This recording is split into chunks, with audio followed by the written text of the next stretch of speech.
If the weight of everything you couldn't control this week is sitting heavy on your chest, stop scrolling.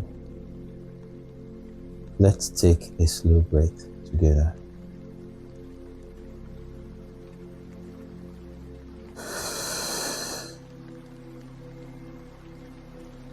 Now listen to this.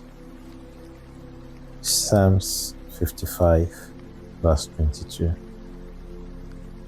Give your burdens to the Lord, and He will take care of you.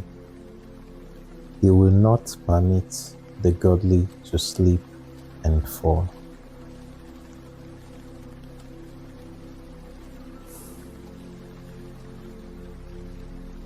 Let it go tonight.